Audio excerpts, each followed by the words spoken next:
Hello, my friends. It is SS Coulter, author of the Fassa Tails, and today we are doing activity number 3 from the third book in the series, ROWLF. So as you know, every time we do an activity from ROWLF, we are going to bark the title. As you can see, I am sitting outside, so what I'm going to do is bark so loud that the people around here think there's an actual dog. So on the count of 3, let's do this. Ready? 1, 2, 3. Woof! Do you think they think there's a dog? I hope so. All right, before we do the activity, I want you to make sure you have permission from an adult to be online with me. So go ahead and get permission and we will get started.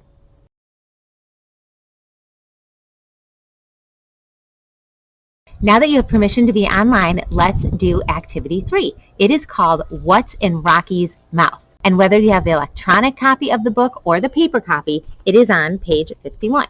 There it is. What's in Rocky's mouth? So this is a pretty quick one that we're going to do today, but we're still going to walk all the way through it so you know exactly what you're doing. So let's start with what you need. You need coloring utensils and paper. So as I always say, I want you to grab the coloring utensils that you like the most. If you like colored ink pens, grab those. If you like Sharpies, grab those. Crayons, grab those. Anything you are comfortable with is perfect for this. And then the second thing is paper. You can use scrap paper, line paper, any type of paper that you can get your hands on is great for this. This is a picture mostly for you, and you will see why. So I'm going to give us 2 minutes to go off and get our materials. So here we go, 2 minutes starting now.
Now that you have your materials, let's get started with the summary of this activity, okay? It says, this is a quick but fun one. When Fassa saw Rocky, there was something in Rocky's mouth. What do you think it was? The directions say, number 1, think about what might have been in Rocky's mouth. Number 2, draw a picture or write a description of what you think it could have been. So before we read number 3, I think we should go back and read the part of the story where Fassa first sees Rocky so we have a better chance of guessing what was in his mouth, okay? So if you have the paper copy of the book, it's on page 18, and if you have the electronic copy of the book, it's on pages 17 and 18, okay? We're going to read through this whole thing together so that we get a good idea of what we think might be in Rocky's mouth so you can draw a good picture. I can't draw the picture because I already know what it is, okay? But I want you to have a really good picture in your mind of what it might be, okay? Here we go. As Fassa made his way toward the bushes, he began to see a familiar set of paws. He stooped low to the ground and slinked closer and closer. Woof! The sound pounded into his ears. His whole body began to wobble with fear, but he stopped himself from falling. "Pull it together, Cat. You are so close." When he finally reached the bushes, he slowly poked his head through. There it was, the big, loud dog. But it wasn't alone. Someone, or something, was hanging from its giant tooth-filled jaws. It was small, furry, and shaped like a cat. "Oh my!" Fassa's stomach turned in circles. He was about to sprint back to his yard when his body became wobbly again, and this time he couldn't stop it. He slunk to the ground like a wet noodle. All right, you guys. We know that someone or something was hanging from Rocky's giant tooth-filled jaws. It was small, furry, and shaped like a cat. So I am going to put 10 minutes on the timer right now, and I want you to go ahead and draw what you think it was that was hanging from Rocky's mouth. So there is our 10 minutes, and here you go.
All right, guys, did you get your picture drawn? Do you have a good idea what it is? Let's look at number 3 from the directions, okay? This one says, important. Save your picture for later. When you read book 4, My Fair Cat, you will find out what it is and can see if you were right. So, if you would like, before you go on to book 4, My Fair Cat, if you would like to send your picture to me, that would be great because I can see how close you are to what it really is. So if you'd like to do that, have an adult look in the description of this video. I have my Facebook group there and my email address. They can send me your guess and we can see if you were correct. Until we meet again, I want you to remember you are awesome. Your imagination is awesome. I think you are great at guessing. And I want you to have fun.